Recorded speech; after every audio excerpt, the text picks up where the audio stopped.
Hi everyone, welcome back to CricketBatInfo, and today we're not doing a cricket bat, we're actually going to be having a look at mallets. So obviously most of us have started off with our usual birch mallet, standard sort of one. These don't weigh very much, so in this case here I've added some lead flashing with some gaffer tape, just to add extra weight to it. Obviously got your ball mallet. I don't knock in with a ball mallet. I use that seam purely for testing how good the knocking is. Then you've got, I guess, this style of mallet. That one's from Orange Sports over in Sydney, and I have used that in the past. Not too bad a mallet, you know, nice and small for if you want to be really delicate getting into stuff, but you can see here they've actually had to sand it because it's got dented over time. They're not as strong. And then we move on into the two mallets that you're probably more familiar with from the video. We've got here a cherry wood mallet. So Les over there handcrafts all different types of wooden things, including mallets. All different types of ornaments. You can go and have a look at his website. So these are all handcrafted by him. So I purchased that one off of him. And obviously I've also got that LV rolling pin that I've shown in a previous video. I'll give the link to that. And this is the LV mallet that I've used all that time. I think this is a Hercules. And so that's Goliath. I don't think we've got Goliath. I think mine has the same style handle, but it's actually Hercules, which is that one. So 100 pounds, depending on what it's made from. And it's got here lignum vitae or African leadwood, and the entry level is oak. Now the handles are actually made from oak, so that's oak there, and it's nice and solid, really good working tools they are. So I've owned that one for probably 5-6 years, and I've probably knocked in hundreds of cricket bats with it.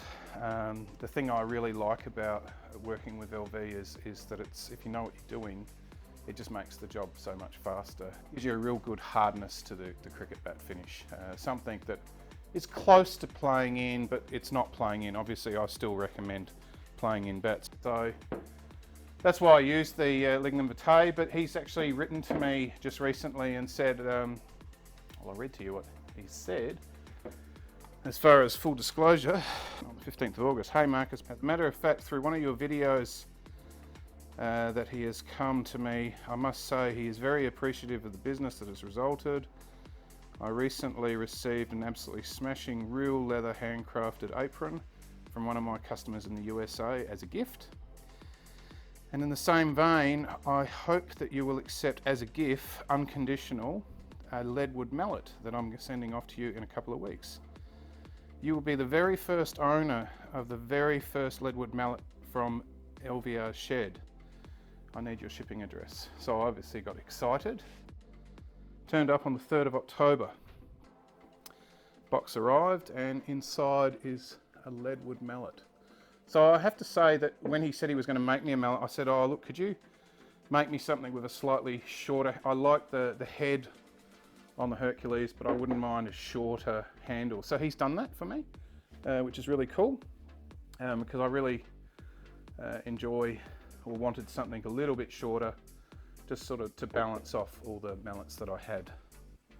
So this has arrived, and this is African leadwood. Now African leadwood is just a little bit less dense and just a little bit less hard than LV, but we're only talking a very small fraction. I'll put up in a graphic what they call the Janka hardness and density ratings for both lignum vitae and that. There's other woods around that obviously things could be made of, but he's got this leadwood because it's much easier for him to get hold of than the lignum vitae. And the truth is he's done this because the videos that I've put up in the past, which I'll leave the links to on his mallets, and the fact that I use the mallet for testing the bats, they've become very popular, and he said he's sold a fair few of them, and so he's appreciative of that, and then as a thank you he sent me this mallet, which I think is really cool.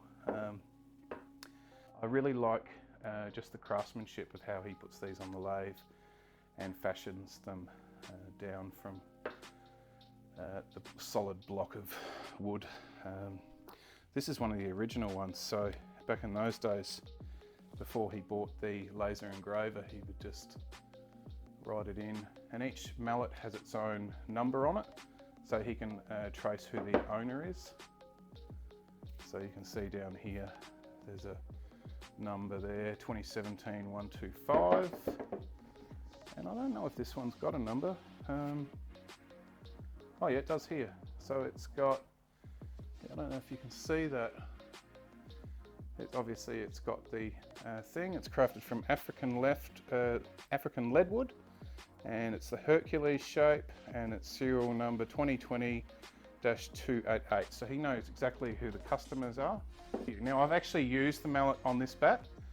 How do you actually review a mallet's performance? I've sort of been thinking about this, and I really haven't got a answer for this.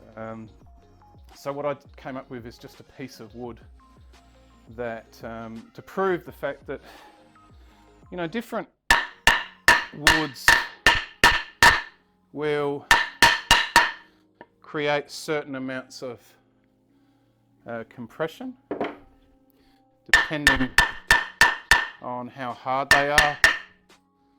You can see that there. And then as you move through,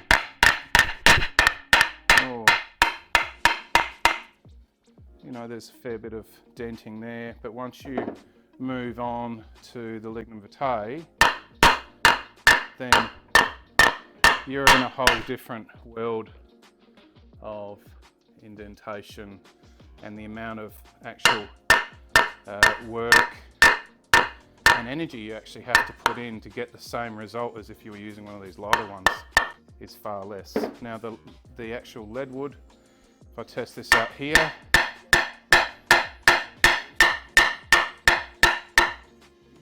hoping that I don't have one of those Elon Musk moments. Sure? Yeah.